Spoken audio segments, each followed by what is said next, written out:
The Shattered Promise. The doctor's office.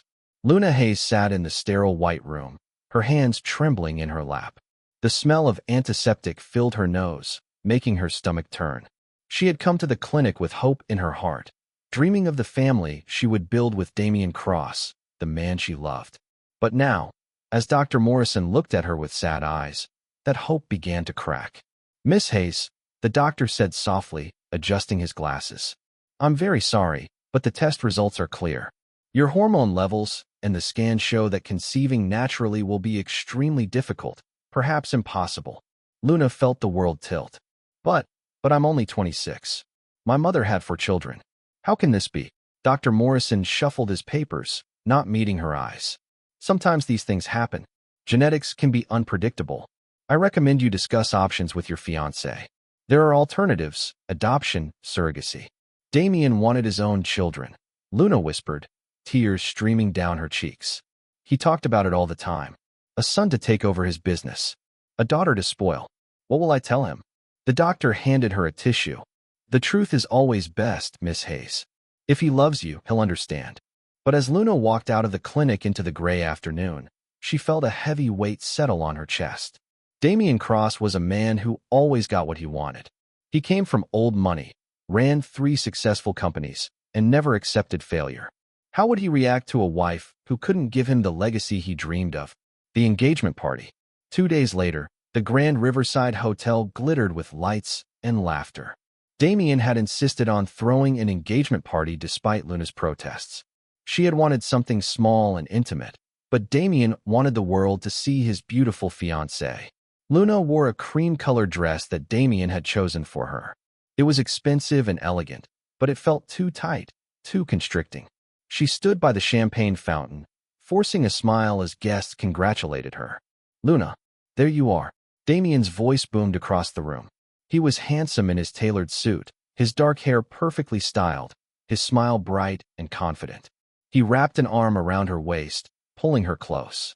"Everyone, may I have your attention, please?" The room fell silent. Luna's heart began to race. "I want to thank you all for coming tonight," Damien announced, raising his glass. "Luna and I are so grateful for your love and support as we begin our journey together." Luna forced herself to smile, but her mind was racing. She hadn't told him yet. She needed to find the right moment, the right words.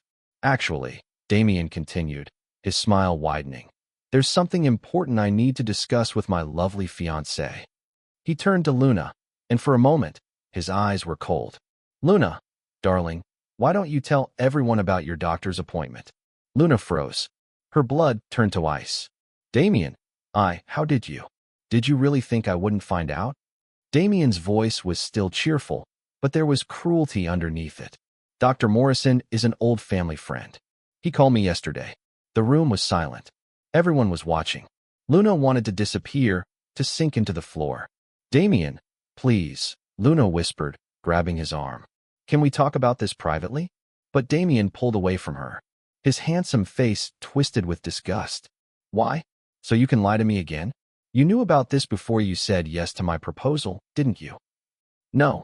I swear, I just found out. You're defective, Luna." The words hit like a slap. "I was going to marry you. I was going to give you everything. And you can't even do the one thing that matters." Gasps rippled through the crowd. Luna felt tears burning her eyes, but she refused to let them fall. "Not here. Not in front of all these people. Damien, that's not fair," she said, her voice shaking. "There are other options. We can." "Other options?" Damien laughed, but it was a harsh, ugly sound. "I don't want someone else's child. I don't want a broken woman who can't give me what I need." From the crowd, a woman stepped forward. Victoria Stone. She was stunning, with platinum blonde hair and cold blue eyes. She had been Damien's girlfriend before Luna, and she moved through the room like a predator. "Oh, Damien," Victoria purred, placing a perfectly manicured hand on his shoulder. "You don't need to be cruel. Luna probably didn't know. Did you, sweetie?" Luna stared at Victoria, and suddenly, everything clicked into place. The way Victoria had smiled at her at the clinic. The way Dr. Morrison had seemed nervous. The timing of everything. "You did this," Luna breathed, looking at Victoria. "You bribed the doctor. You made this happen." Victoria's smile never wavered. "Prove it." Damien pulled the engagement ring off Luna's finger. The diamond caught the light, sparkling brilliantly before he dropped it into his champagne glass. I, Damien Cross, officially end my engagement to Luna Hayes. You are no longer welcome in my home, my life, or my world. The room erupted in whispers. Luna stood frozen, humiliation washing over her in waves. She looked around at the faces of people she had thought were friends. But they all looked away, embarrassed or excited by the drama. Cast out into the cold. Security guards appeared at Luna's elbows. She didn't fight them as they escorted her out of the hotel. Damien had already turned away, Victoria hanging on his arm, whispering in his ear. Outside, the night air was cold. Luna realized she didn't have her purse, her phone, or her keys. Everything was back in the hotel. In the room, she was no longer allowed to enter. A security guard handed her a small bag. Mr. Cross said, "These are yours." Inside was her old wallet, a photo of her late mother, and a note in Damien's handwriting. You have 24 hours to collect your things from my apartment. After that, the locks will be changed. Luna walked down the street in her expensive dress and heels, shivering in the November cold. She had no family left. Her mother had died 2 years ago. Her friends had all been Damien's friends first. She was completely alone. She ended up at a cheap motel on the edge of the city. The clerk gave her a pitying look as she counted out crumpled bills from her wallet. The room smelled of old carpet and disappointment. Luna sat on the bed and finally let herself cry. She cried for the life she had lost, for the love that had been a lie, for the children she might never have. She cried until there were no tears left, only an empty, aching void. The encounter in the parking garage. 3 months passed like a nightmare. Luna found work at a diner during the day and cleaned offices at night. She lived in a tiny studio apartment where the heat barely worked and the neighbors fought loudly at all hours.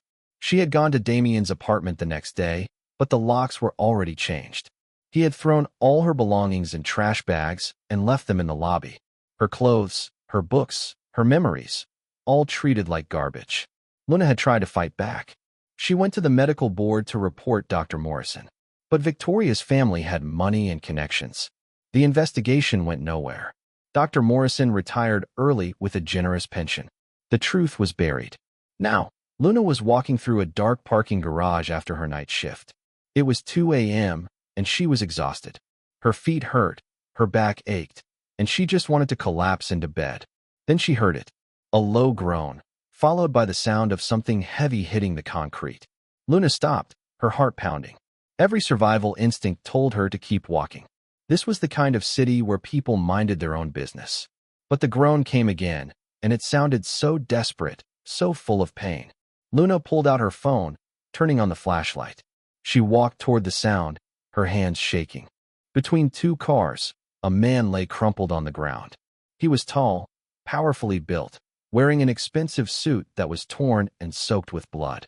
His face was bruised, and a nasty gash split his eyebrow. "Oh my God," Luna breathed, kneeling beside him. "Sir, can you hear me?" The man's eyes opened. They were a striking gray color, like storm clouds.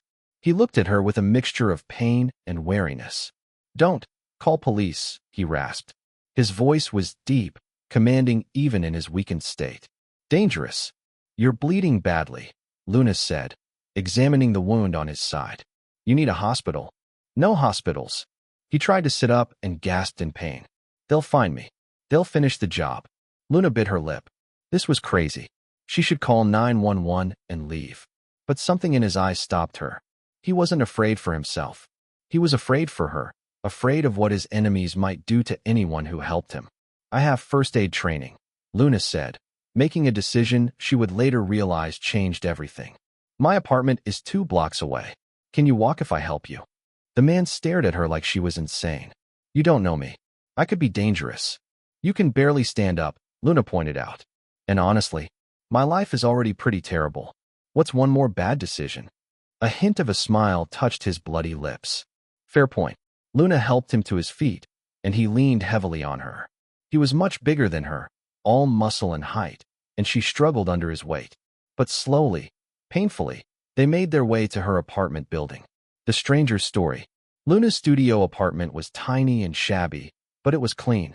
She helped the stranger onto her couch, which was also her bed, and went to get her first aid kit. "I'm going to need to cut your shirt," she said, returning with scissors and antiseptic. The man nodded, too exhausted to argue.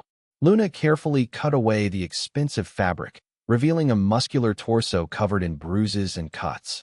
The worst wound was on his left side, deep but not life-threatening if treated properly. "This is going to hurt," Luna warned, pouring antiseptic over the wound.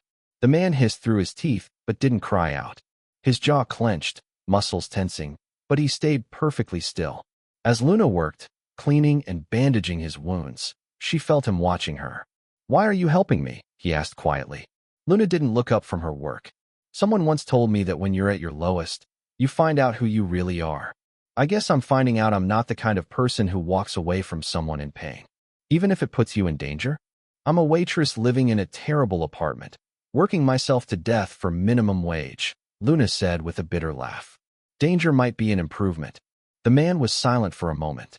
"Then, what happened to you?" Luna's hands stilled. She looked up and met his gray eyes. There was no judgment there, only genuine curiosity and something that looked like understanding. And so she told him. About Damien, about the diagnosis, about the humiliation and the betrayal. She told him about Victoria's scheme and how no one believed her. She told him everything, the words pouring out like water from a broken dam. When she finished, she was surprised to find tears on her cheeks. "I'm sorry," she said, wiping them away. "You didn't need to hear all that. Your ex-fiancé is a fool," the stranger said, his voice rough with anger. "And a coward." "It doesn't matter now," Luna said, taping the last bandage in place. "That life is gone. I'm just trying to survive this one." The man reached out and caught her hand. His palm was warm, calloused. "What's your name?" "Luna. Luna Hayes." "Adrian," he said. "Adrian Blackwell." The name tickled something in Luna's memory, but she was too tired to place it. "Well, Adrian Blackwell, you can sleep on the couch tonight. Tomorrow, you need to see a real doctor." "Thank you, Luna Hayes," Adrian said softly. His gray eyes held hers. "You saved my life tonight." Luna shrugged, pulling her hand away, feeling suddenly shy. "You would have done the same for me." "Not everyone would," Adrian said. "Trust me on that." Luna went to change in the tiny bathroom. When she came out in her old pajamas, Adrian was already asleep, his breathing deep and even. She took a blanket from the closet and gently covered him. In the dim light, she studied his face. Even beaten and bruised, he was handsome. Strong jaw, sharp cheekbones, dark hair that fell across his forehead. There was something about him, a quiet power even in sleep. Luna shook her head at herself. She had just escaped one disaster. She didn't need to start imagining things about mysterious, dangerous strangers. She made herself a bed on the floor with spare cushions and tried to sleep. But she kept thinking about those gray eyes and the way he had called Damien a fool. For the first time in months, Luna fell asleep with something other than despair in her heart. She didn't know it yet, but the broken man on her couch would change everything. Tomorrow would bring new dangers and new revelations. But tonight, in her small apartment, two broken people had found shelter in the storm. And sometimes, that's where the greatest love stories begin. The hidden truth. The morning after, Luna woke to the smell of coffee. For a confused moment, she thought she was back in Damien's apartment, waking up to his housekeeper preparing breakfast. Then her back reminded her she had slept on cushions on the floor, and reality came crashing back. She sat up quickly, looking toward the couch. Adrian was awake, sitting up carefully, his bruised face clearer in the morning light. He had found her small coffee maker and somehow made it work. "You should be resting," Luna said, getting to her feet. "I've rested enough," Adrian replied, handing her a cup. "I need to leave soon. My people will be looking for me." "Your people?" Luna took the coffee, grateful for the warmth. Adrian hesitated, then pulled out his phone. It was cracked, but still working. He showed her the screen. It displayed a news article with his photo. Billionaire CEO Adrian Blackwell missing after corporate attack. Luna's eyes widened as she read. Adrian Blackwell, founder and CEO of Blackwell Industries, one of the largest tech companies in the world. Net worth, $8 billion.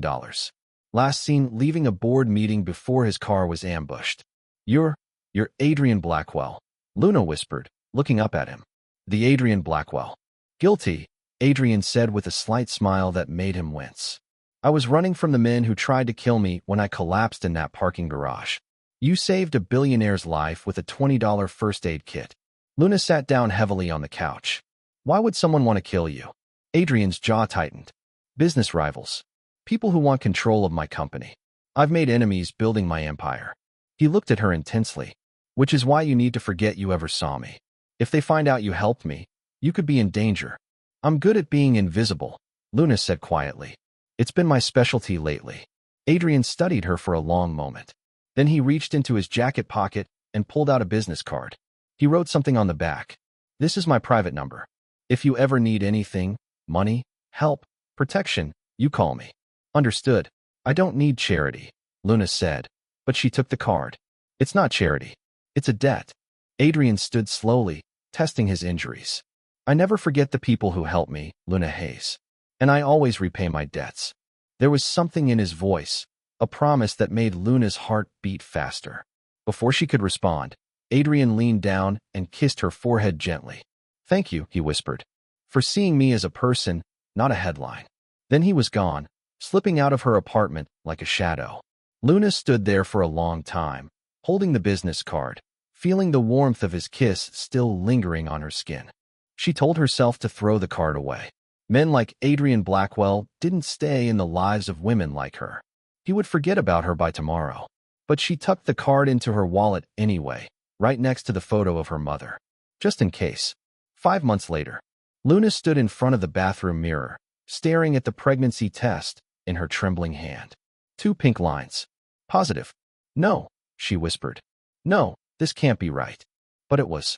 She had taken 3 tests, and they all said the same thing. She was pregnant.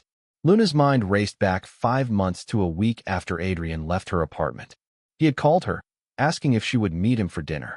She had said yes, telling herself it was just to see if he was okay. But dinner had turned into a walk along the river. The walk had turned into hours of conversation. And the conversation had turned into something neither of them expected.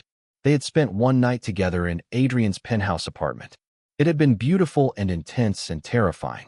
Luna had felt alive for the first time since Damien destroyed her. But the next morning, Adrian received news that his enemies had tracked him down. Someone had leaked his location. He had to disappear immediately, leave the country until it was safe. I'll call you as soon as I can, he had promised, kissing her goodbye. Wait for me. That was 5 months ago. Luna hadn't heard from him since. She had tried calling his private number, but it was disconnected. She had gone to his office, but security wouldn't let her pass the lobby. Adrian Blackwell had vanished, and Luna was alone again. And now she was pregnant. Luna pressed a hand to her still flat stomach. Dr. Morrison had been wrong. She wasn't barren. She could have children. But now she was carrying the child of a man who had disappeared, living in poverty, with no support and no future. She laughed, but it came out as a sob. Perfect. Just perfect. The new life. Luna knew she couldn't stay in the city. If Damien found out she was pregnant, he would make her life even worse. And if Adrian's enemies were still out there, they might come after her if they knew about the baby. She packed her few belongings into 2 bags, withdrew the little money she had saved, and bought a bus ticket to Seaside Cove, a small coastal town 8 hours away. It was quiet, isolated, and far from her old life. She found work at a bookstore called Chapter and Verse. The owner, Mrs. Chun, was a kind, elderly woman who didn't ask too many questions. Luna told her she was a widow, and Mrs. Chun had nodded sympathetically and given her the job. Luna rented a small cottage near the beach. It was old and drafty, but it had a garden and a view of the ocean. For the first time in a year, Luna felt like she could breathe. As her pregnancy progressed, Luna transformed. She stopped being the broken woman Damien had thrown away. She read books about motherhood, took prenatal yoga classes, and prepared the tiny second bedroom as a nursery. At night, she would sit by the window, one hand on her growing belly, and talk to her baby. It's just you and me, little one, she would whisper. But I promise I'll be enough. I'll love you enough for 2 parents. She tried not to think about Adrian, but it was impossible. Her baby had his eyes and her imagination, his strength, his quiet intensity. She wondered where he was, if he was safe, if he ever thought about the woman he had left behind. Luna never called herself a victim anymore. She was a survivor, and she was going to be a mother, the unwelcome visitor. Luna was 6 months pregnant when Damien found her. She was arranging books in the store, her belly round and obvious under her loose dress, when the bell above the door chimed. She looked up and froze. Damien Cross stood in the doorway, looking as polished and handsome as ever in an expensive suit. But there were dark circles under his eyes, and his smile didn't reach them. "Hello, Luna," he said softly. Luna's hand instinctively went to her stomach. "How did you find me?" "I hired investigators." Damien walked closer, his eyes fixed on her pregnant belly. "I've been looking for you for months. I needed to know you were okay." "Now you know," Luna said coldly. "You can leave." But Damien didn't leave. He stared at her stomach with an expression Luna couldn't read. "You're pregnant. Congratulations on your observational skills." "Dr. Morrison was wrong," Damien said, his voice strange. "You're not barren. You were never barren." "No," Luna agreed. "I wasn't. The question is, did you know that when you threw me away?" Damien had the grace to look ashamed. He ran a hand through his perfectly styled hair, messing it up. "Victoria told me the truth 3 months ago. She bribed the doctor. She faked the results because she wanted to be with me." "And you believed her," Luna said. "You threw me away without a second opinion, without even asking if I wanted to try other options. You humiliated me in front of everyone because I wasn't perfect enough for you." "I know."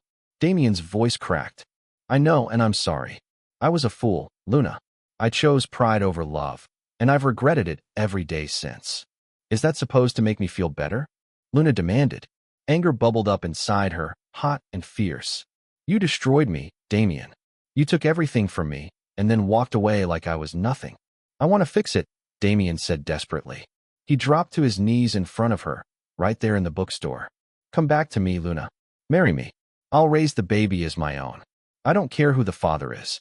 I just want you back." Luna stared down at him. This man she had once loved with all her heart. But looking at him now, she felt nothing but pity.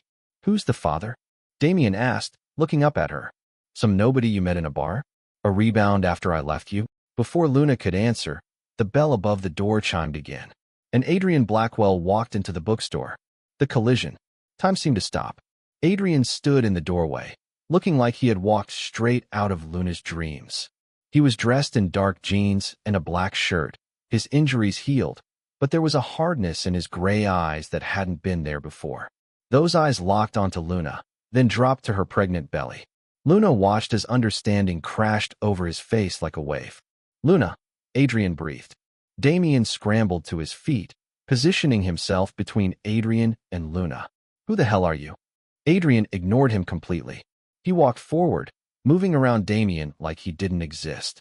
He stopped in front of Luna, his hand reaching out to hover over her belly, not quite touching. "Is it mine?"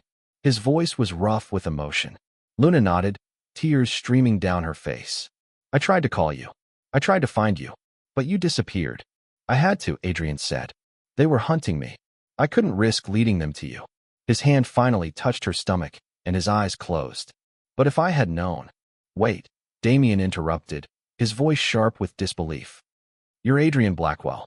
The Adrian Blackwell. You're the father." Adrian finally looked at Damien, and his gaze was colder than ice. "And you are?" "I'm Damien Cross. Luna's fiancé." "Ex-fiancé," Luna corrected sharply. Adrian's jaw tightened. He looked back at Luna. "This is the man who hurt you? Who called you defective and threw you away?" The temperature in the bookstore seemed to drop 10 degrees.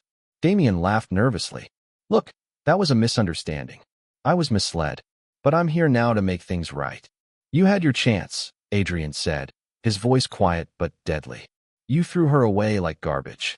Now she's carrying my child, and she's under my protection." "Your protection?" Damien scoffed, but there was fear in his eyes now. "You disappeared for 5 months. Where were you when she needed you?" Adrian stepped forward, and suddenly the air was crackling with tension. "Surviving an assassination attempt. Running from men who wanted to kill me. Making sure my enemies couldn't track me back to Luna." He moved closer to Damien. "Where were you?" "Oh, that's right. Playing house with the woman who lied to you." Luna stepped between them. "Stop. Both of you. This isn't helping." "Luna, be reasonable," Damien pleaded. "Yes, I made mistakes. But I can give you stability. Security. Blackwell here is a target. Do you really want to raise a child in his world?" It was a fair point, and Luna hesitated. Adrian saw her hesitation. His face went blank, carefully controlled. He's right, Adrian said quietly. My world is dangerous. I have enemies who would hurt you and the baby to get to me. He looked at Luna with such pain in his eyes. I should leave. It would be safer for you. No, Luna said, surprised by the firmness in her own voice. Both men looked at her. Luna put a hand on her belly, feeling her baby kick as if in agreement. I spent months thinking you were dead, Adrian. Months believing I would raise this baby alone. I built a life here, a small, quiet life, but it was mine. I was surviving. She turned to Damien. You want to fix your mistakes? You want to make things right? It's too late. You can't undo the hurt you caused. You can't give me back the months I spent believing I was worthless. Damien's face crumpled. Luna, please. But you. Luna turned to Adrian. You saw me at my worst and treated me with kindness. You didn't know who I was or what I could give you. You just saw a person who needed help, and you let me help you back. Adrian stepped closer, hope flickering in his gray eyes. I'm scared, Luna admitted. I'm terrified of your world and the danger. But I'm more scared of living without you. Of raising our daughter. Daughter? Adrian's voice broke. Luna smiled through her tears. Yes, we're having a daughter. Adrian pulled Luna into his arms, careful of her belly. He held her like she was the most precious thing in the world, his face buried in her hair. I'm so sorry I left you. I'm so sorry you were alone. You're here now, Luna whispered. That's what matters. Damien watched them, his face a mask of devastation. So that's it. You choose him. Luna pulled back from Adrian's embrace, but kept his hand in hers. She looked at Damien with clear eyes. I choose myself, Damien. I choose my daughter. I choose the life I want, not the one someone else picked for me. And yes, that life includes Adrian. My company is failing, Damien said suddenly, desperately. The board is pushing me out. Victoria left me when the money started running out. You need to leave, Adrian said firmly. Luna doesn't owe you anything.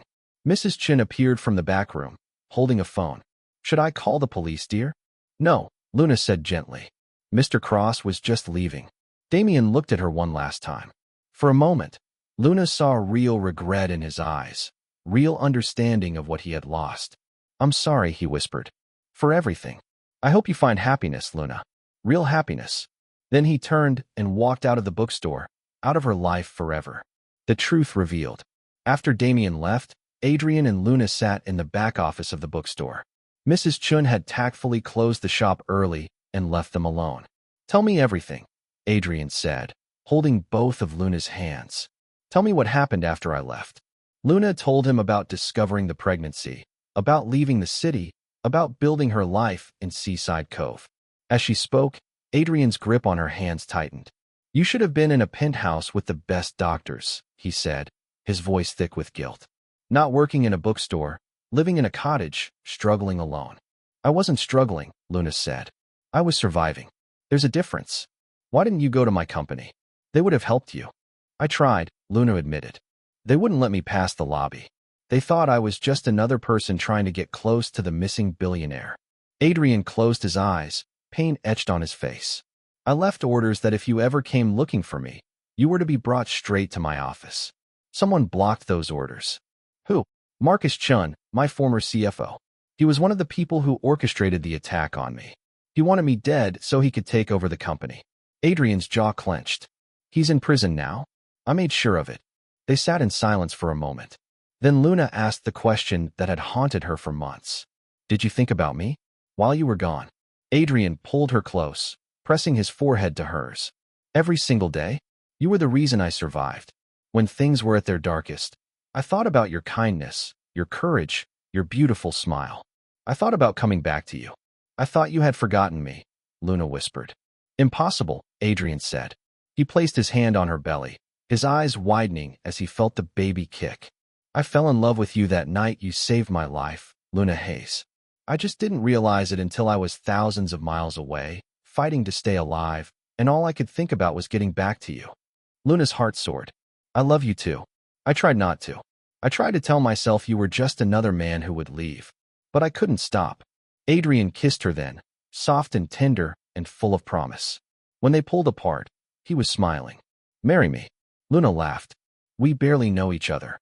I know enough, Adrian said seriously. I know you're brave and kind and strong. I know you saved my life when you had every reason to walk away. I know you're carrying my daughter, and I want to be there for every moment. I know I love you. People will say I'm a gold digger, Luna warned. They'll say I trapped you. Let them say whatever they want, Adrian replied. I know the truth. You didn't know who I was when you helped me. You didn't ask for anything in return. You're not with me for my money, Luna. You're with me because we saved each other. Luna felt tears streaming down her face, but they were happy tears this time. Yes, she whispered. Yes, I'll marry you. Adrian pulled her into his arms again, and for the first time in over a year, Luna felt completely safe, completely loved, completely home. But outside the bookstore, a dark car sat watching. Inside, a woman with platinum blonde hair stared at the couple through the window, her blue eyes burning with rage. Victoria Stone had thought she had won. She had destroyed Luna and taken Damien. But now Luna had everything. The billionaire, the baby, the fairy tale ending. Victoria smiled coldly, pulling out her phone. If she couldn't have happiness, she would make sure Luna lost everything. The game wasn't over yet. The sweet revenge. The storm before the calm. Luna moved into Adrian's penthouse 3 days after he proposed. It was a beautiful space with floor-to-ceiling windows overlooking the city, but Luna insisted on keeping her cottage in Seaside Cove. For when we need peace, she told Adrian, and he understood. The media went crazy when news broke that Adrian Blackwell, the billionaire who had survived an assassination attempt, was engaged to a former waitress who was pregnant with his child. The headlines were brutal. Gold digger traps billionaire with baby. From rags to riches, the convenient pregnancy. Blackwell's mystery woman. Who is Luna Hayes? Luna tried to ignore them, but it was hard. Everywhere she went, cameras followed. Reporters shouted questions. Strangers felt entitled to comment on her body, her past, her relationship. Adrian was furious. He hired the best security team, threatened lawsuits, and held a press conference defending Luna. But the damage was done. The public had decided she was a villain in a fairy tale. What hurt most was that some of the cruelest comments came from people who knew the truth. Former friends from her life with Damien appeared on talk shows, painting her as manipulative and calculating. I always knew she was after money, one woman claimed. She targeted Damien first, and when that didn't work, she found someone richer. Luna watched the interview with tears streaming down her face. Adrian held her close. Don't listen to them. They don't matter. But they do, Luna whispered. They're poisoning everything. Our daughter will grow up seeing these lies about her mother. That night, Luna couldn't sleep. She stood by the window, one hand on her 8-month pregnant belly, watching the city lights. She felt her daughter kick strongly, as if to say, "We're fighters, Mama. Don't give up." Luna made a decision. She wasn't going to hide anymore. She wasn't going to let lies define her. She was going to tell her truth. The letter that changed everything. Luna spent the next week writing. She wrote about her relationship with Damien, about the fake diagnosis, about Victoria's manipulation. She wrote about being thrown away and struggling to survive. She wrote about meeting Adrian and falling in love. But most importantly, she wrote about finding herself. About learning that her worth wasn't determined by a man's approval or a doctor's diagnosis or society's judgment. When she finished, she had a 20-page letter. Adrian read it with tears in his eyes. "This is powerful, Luna. This is your truth. I want to publish it," Luna said. "I want people to know the real story." "They'll attack you harder," Adrian warned. "Victoria will fight back. Damien might too. Let them," Luna said with quiet strength. "I'm not afraid anymore." The letter was published as an open editorial in the city's largest newspaper. Within hours, it went viral. Social media exploded. People who had judged Luna harshly began to see her differently. "I was wrong about Luna Hayes. This is heartbreaking. Victoria Stone needs to be held accountable for what she did." Luna's story is about survival and strength, not gold digging. But the most surprising response came from an unexpected source. Dr. Morrison, the doctor who had faked Luna's diagnosis, came forward publicly. The doctor's confession. Dr. Morrison held his own press conference, looking 20 years older than when Luna had last seen him. His hands shook as he read his statement. "My name is Dr. James Morrison, and I committed medical fraud," he began, his voice trembling. I was paid $50,000 by Victoria Stone to falsify Luna Hayes' fertility test results. I told her she was barren when she was perfectly healthy. I destroyed an innocent woman's life for money. The room erupted with questions from reporters. Dr. Morrison continued, tears now streaming down his face. I have lived with this guilt every day since. When I saw Luna's letter, saw what my lie had cost her, I couldn't stay silent anymore. I am turning myself in to the medical board and the police. I am prepared to face the consequences of my actions. He looked directly into the camera. Luna Hayes, if you're watching this, I am so deeply sorry. What I did was unforgivable. You deserve better. You deserve the truth. Luna watched the press conference from Adrian's office, her hand over her mouth. Adrian stood beside her, his arm around her shoulders. He actually did it, Luna whispered. He told the truth. Your courage gave him courage, Adrian said softly. You started a chain reaction. And he was right. Within days, other women came forward with stories of Victoria's manipulations. She had destroyed relationships, ruined careers, and hurt countless people to get what she wanted. The woman who had seemed untouchable was suddenly exposed. Victoria's fall. Victoria Stone sat in her luxury apartment, watching her world crumble on every screen. Her phone wouldn't stop ringing. Lawyers, former friends, her family, all calling to distance themselves from her. The police had already been by with questions about the bribery. Her modeling contracts were being canceled. Companies she had partnerships with were dropping her. Even Damien had released a statement condemning her actions.